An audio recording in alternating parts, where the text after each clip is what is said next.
Hey guys, welcome back. Today I'm doing a quick comparison between the Epson flatbed scanners and this dedicated 35mm plustek. Now what I'm going to do is I'm going to put the same negative through both scanners, going to have a look at the resolution, the colour, quick note on how long it takes for each one, and let's just see which one looks better. Straight into it. 7, 6, 5, 4, 3, 2, 1. You'll never have the sacred stone. Oh, this you crazy mother.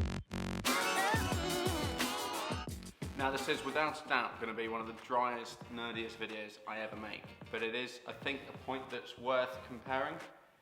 People use flatbeds for a lot of film scanning and they're great, they're super versatile, but when it comes to the smaller negative size of 35mm film, it's not always the best way to get detail out of it. This flatbed I've got here is the Epson V850. Now this is actually one of the top of the range ones. I bought this when I was using large format, and it can do anything from your 135 to your 4x5 sheet film.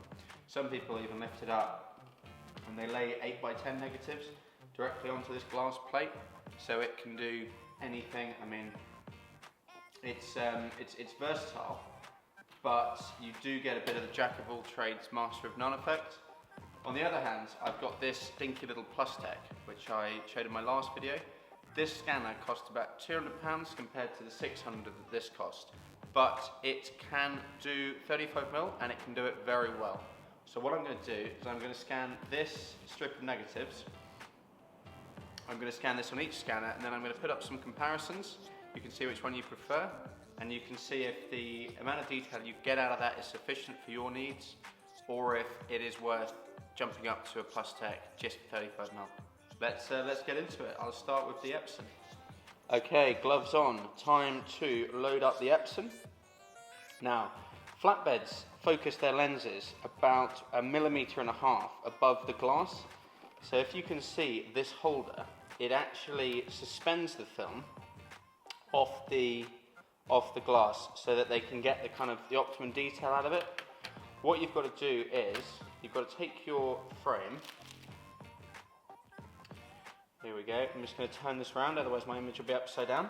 So you take your strip, and I'm going to get my dust blower.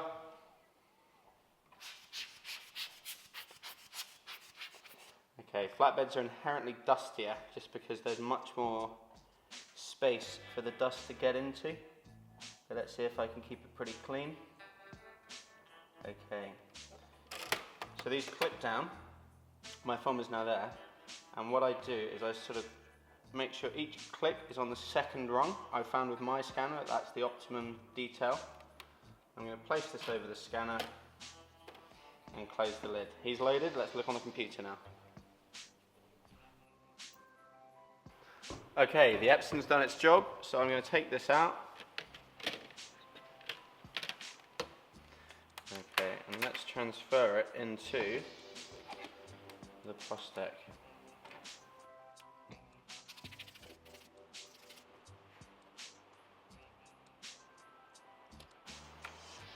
Now the frame I'm scanning is this top frame. So what I'm going to do is I'm going to put it into this backwards so that it's immediately loaded into the scan head. There we go. You probably don't want to see all this, so I'm going to cut to the finished scans. I'll put them side by side.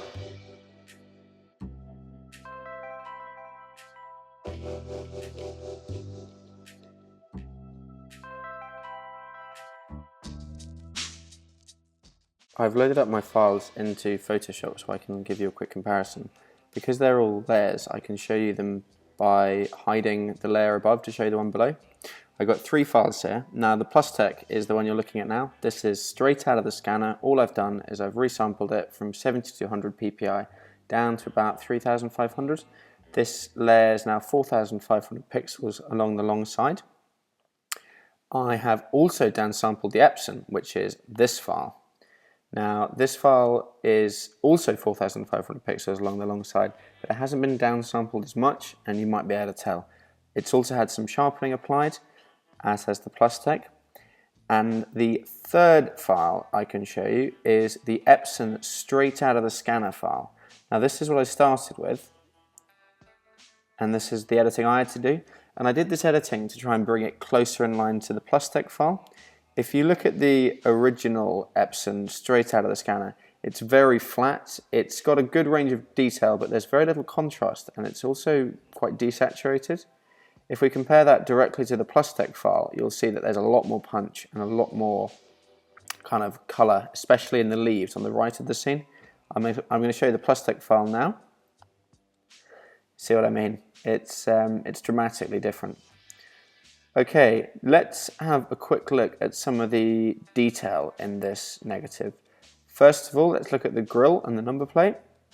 Now this is the plustek file, and you can quite easily read the word Chevrolet, if I zoom in a bit more, and New York BTNR, the Empire State Impala. That's relatively easy on this.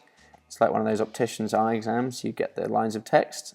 But if I show you the Epson file, I'm just going to activate him and then hide the plustek.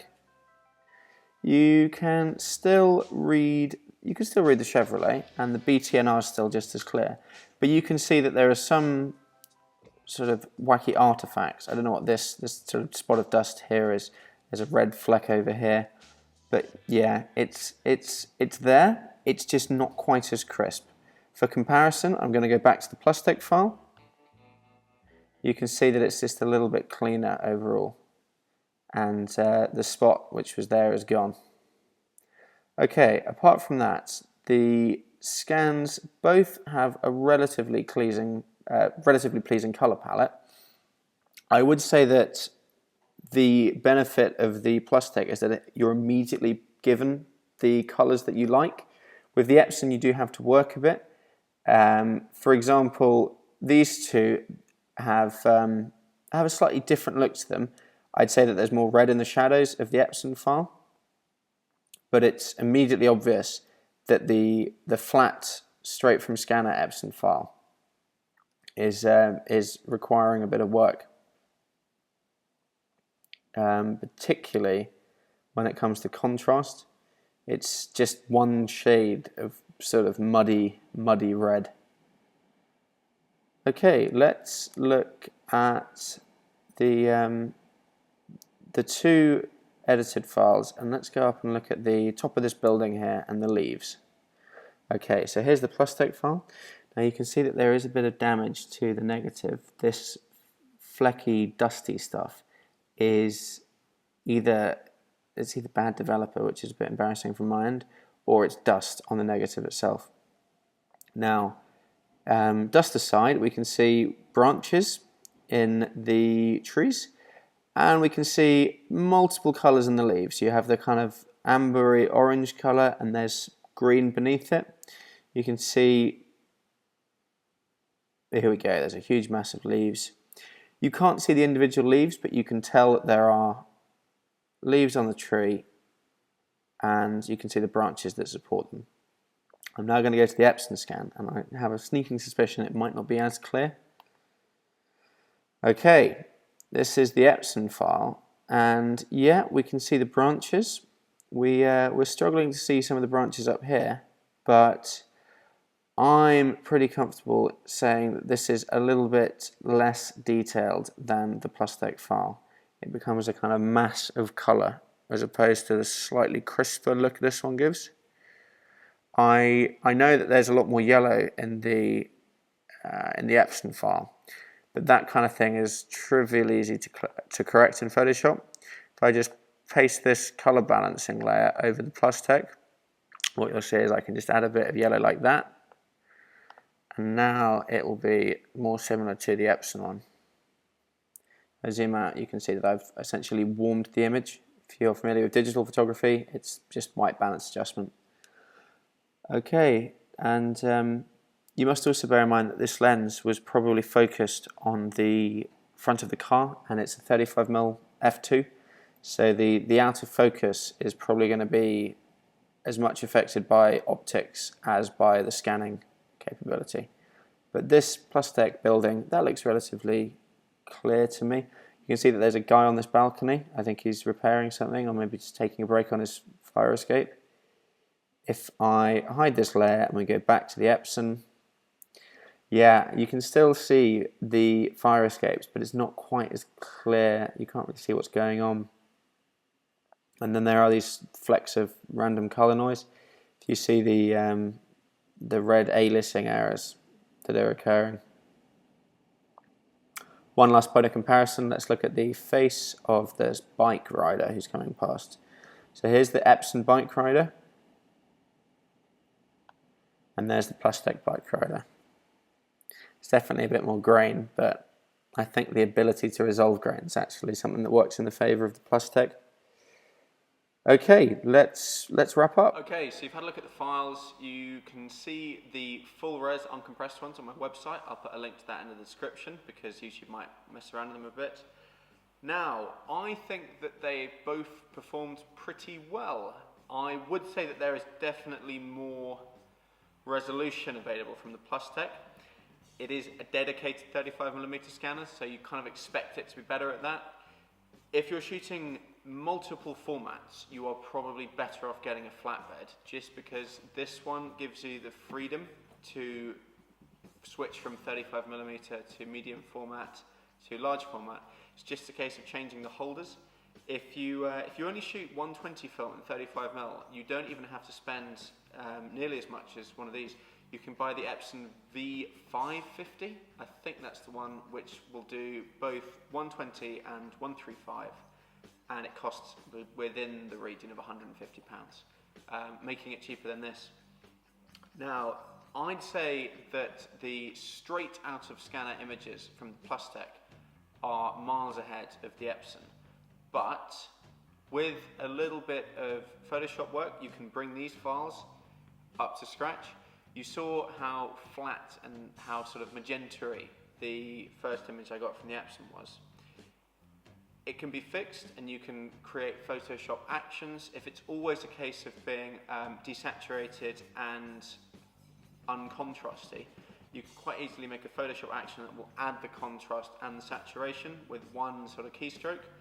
You're probably better off, if you're not sure which scanner to go for, getting any cheap scanner and learning the Photoshop tools, which will allow you to edit your scans to be better.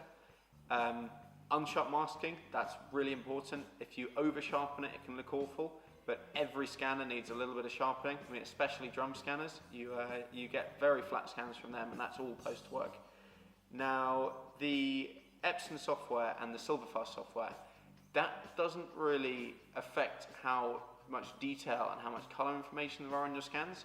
All they are is presets that look at your negative and say, I think that the scanner operator would enjoy this level of contrast. It's all pretty subjective. So I'd say, yeah, buy whichever scanner you want and learn how to use it. It's going to be far more productive than fretting over them. And if you're just shooting 35mm, these are great. Check out my previous video where I've talked about this exact one. And if you're using a flatbed and you're thinking, God, do I really need to get a 35mm scanner?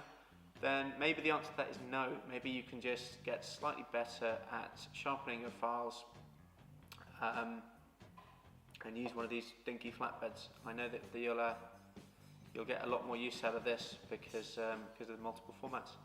Thanks very much for watching.